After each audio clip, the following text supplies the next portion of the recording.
एक फ़कीर हुआ अगस्तीन। कोई 30 वर्ष से परमात्मा की खोज में था।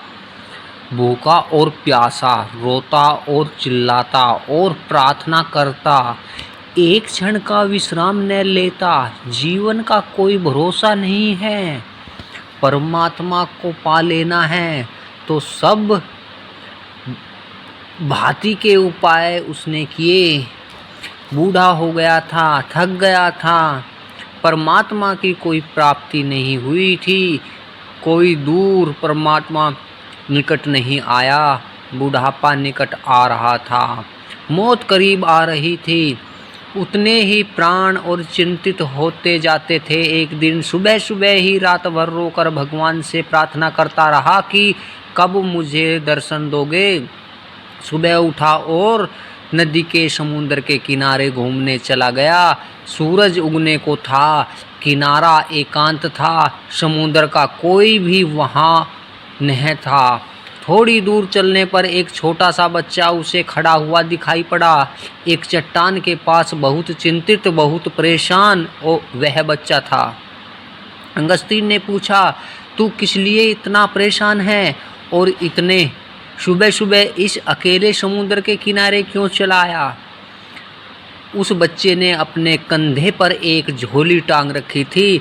उस झोली में से एक बर्तन निकाला, छोटा सा बर्तन, और उसने कहा, मैं परेशान हूँ। मैं इस बर्तन में समुद्र को भर लेना चाहता हूँ, लेकिन यह समुद्र भरता ही नहीं। उस बच्चे का यह कहना था कि मैं इस बर्तन में इस समुद्र को भर लेना चाहता हूँ, लेकिन यह भरता ही नहीं है। और जैसे अगस्तीन के सामने कोई बंद द्वार खुल गया और वह एकदम ज़ोर से हंसने लगा और रोने भी लगा। तो उस बच्चे ने पूछा कि आपको क्या हो गया है? अगस्तीन ने कहा कि तू ही ना समझ नहीं है जो एक छोटे से बर्तन में समुद्र को भरने निकल पड़ा है। मैं भी ना समझ हूँ। मैं अपनी छोटी सी बुद्धि में परमात्मा को पकड़ने चला था। मैं अपने छोटे से मस्तिष्क में सत्य को सामने निकल पड़ा था।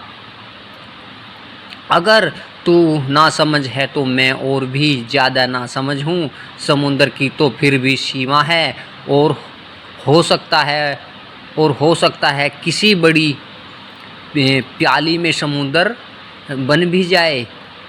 प्याली की भी सीमा है और समुद्र की भी सीमा है, लेकिन मेरी बुद्धि की तो सीमा है और परमात्मा की कोई सीमा नहीं है। मैं तुझसे भी ज़्यादा ना समझ रहा। 30 वर्ष में पागल था कि मैं ईश्वर को जानने चला था। 30 वर्ष पे मैंने गंवाए, रोया और पीड़ित हुआ। अनेक बार परमात्मा को मैंने दोष दिया कि तू ऐसा निर्दयी और कठोर है कि मैं रोता हूँ, मेरे आंसू तुझे तक नहीं पहुँचते। और आज मैं समझ पाया कि मेरी भूल वही थी जो तेरी भूल है। मैं परमात्मा की खोज छोड़ता हूँ। मैं परमात्मा को जानने का पागलपन छोड़ता हूँ।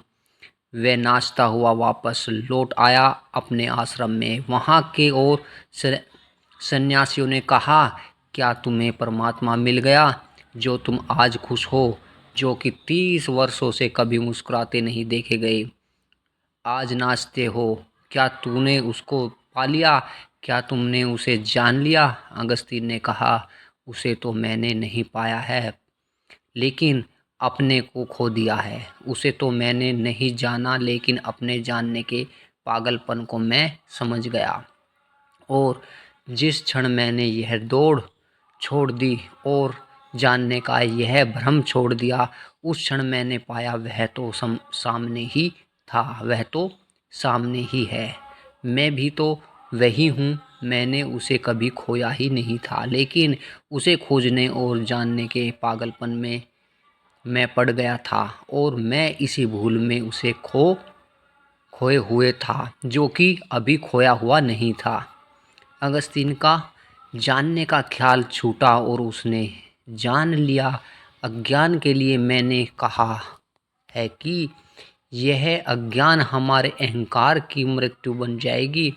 अगर मैं यह ठीक से जान सकूं कि मैं कुछ भी नहीं जानता हूं, और मैं यह जान सकूं कि जो असीम है वह सीमित बुद्धि से नहीं जाना जा सकेगा, और मैं यह जान सकूं कि प्याली में समुद्र भरना पागलपन है, और अपनी बुद्धि में सत्य को भर लेने का ख्याल और भी बड़ा पागलपन है। अगर यह मुझे दिखाई पड़ जाए तो मैं तो गया, मेरी सामर्थ्य तो मिट गई, मैं तो रिक्त और शून्य हो गया।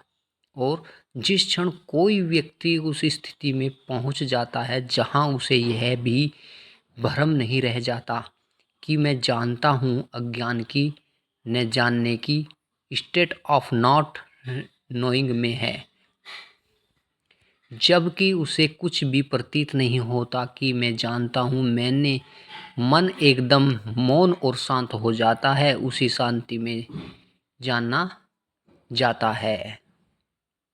अज्ञान ज्ञान का द्वार है, अज्ञान का बोध, लेकिन हम सारे लोग अज्ञान को ढांक लेते हैं उधार ज्ञान से। अज्ञान तो भीतर बना रहता है। ज्ञान बाहर से इकट्ठा कर लाते हैं और उस ज्ञान के ऊपर छा जाता है। हमारा अज्ञान के ऊपर ऐसे अज्ञान को भीतर छिपा लेते हैं।